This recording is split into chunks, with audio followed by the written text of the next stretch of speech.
Are you a little bit of a dabber?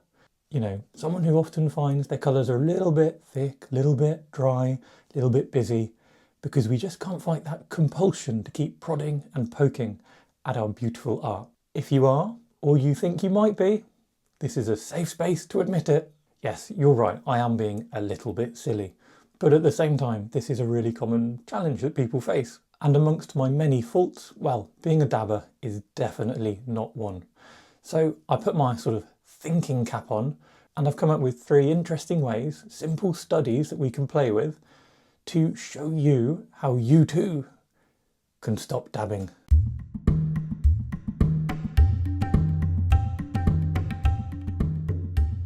So firstly, we are going to lose control with some splatter and connect. Now this is an idea which I use all the time for my skies, but we can extend it to an entire scene. All you need, a couple of colours, a big brush and some simple line work. Now what I'm drawing here is just a scene from my imagination.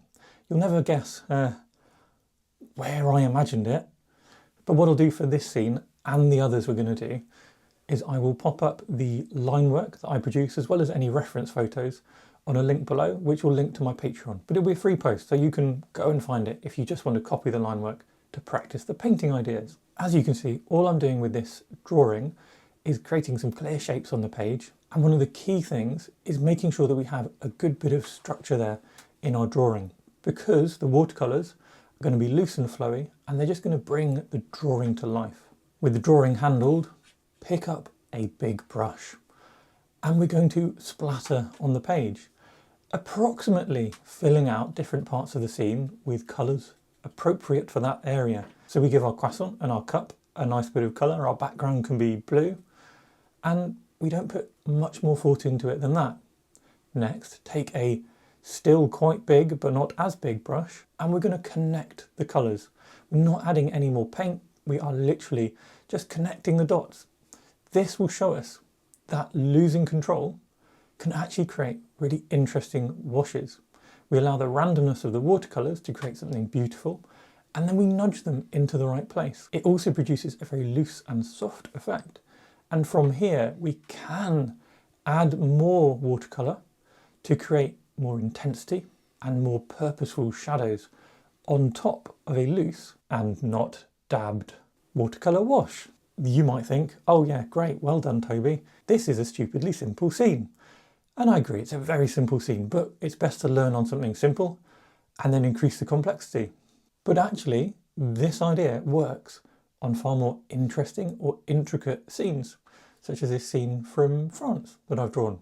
Just as a little shout out to my courses, all the ideas here are little snippets of ideas taken from my newest course called Really Simple Sketching, where we break down sketching, take some scenes which look complex and make them simple through ideas like this. So if you want to join in, if you want to get loads of feedback on your art, I'll pop a link to that down below as well. But there we go, idea 1 done. Hopefully we've lost a little bit of that compulsive control and it's on to the next one.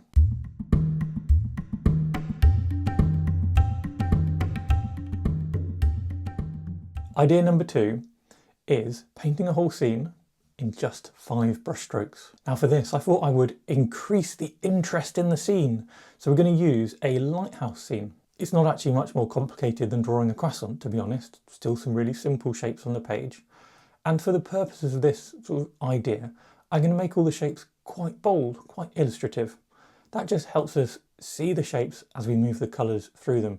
Again, you can check out the link below if you want to find my line work without the colours to just copy. When you've got your lines done, pick up a really big brush. And this is a theme, isn't it? First wash of colour, I'm going to approach into the sky, pull it down through anywhere I feel might be a good place for some shadows, and allow it to just be soft elsewhere. Another brush stroke, using some sort of pinky reds into the stunning lighthouse, and again, pull it into those blues. And we start to get that blue and that red merging, and it creates a soft sense of the foreground. Finally, a little bit of yellow into that mix. It's going to be a murky, neutral yellow, but it's adding a bit of tone into those remaining shapes. Notice we've left lots of space. Of course we have. We've only done 3 brush strokes.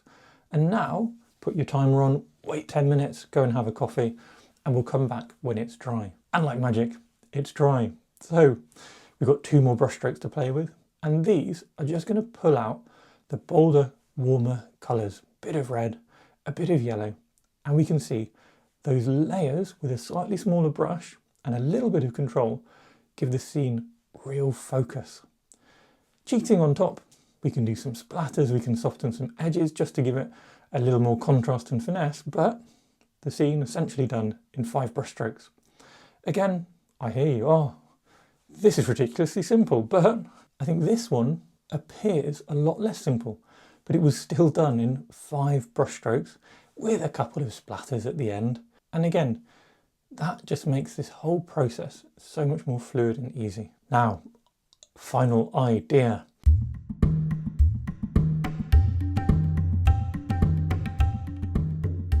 Here, we're going to be painting a scene in 2 layers, very intentionally, using a really big brush and then a really small brush. Now, the line work is basically the same. I thought we'll stick with the same lighthouse so that we can compare and see the different effects of 2 techniques. It also makes it a bit easier if you're just wanting to get into the painting, you can kind of copy your line work. Here, we're going to be starting with that big brush. Now we already know the effect that brings, loose and flowy. So that loose and flowy shadow is going everywhere that I think might look good with a little bit of tone whilst leaving plenty of white on the page. When we let this dry, the image looks fairly flat, but we do have white, we have black ink, and we have that middle light tonal colour.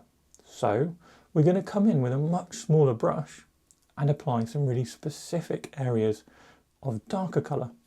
We don't need much here. Now we're really looking for shadows and to build the sense of foreground.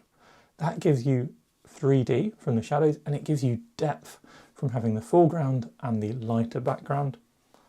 And again, so simple. And I think actually really effective, maybe even because the line work's a little more interesting, more effective than the colourful scene.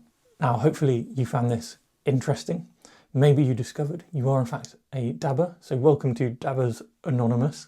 Hopefully we don't need another intervention though. Being more serious, look, dabbing, those little brush marks, aren't necessarily a bad thing. Sometimes they're really useful, but if you don't like the look of your watercolours and you think one of the problems might be dabbing, try these ideas. What's the worst that could happen? If you did like these ideas, then I'd love you to join me on my courses. I've got a free course linked down below, which will give you an idea of what they're about.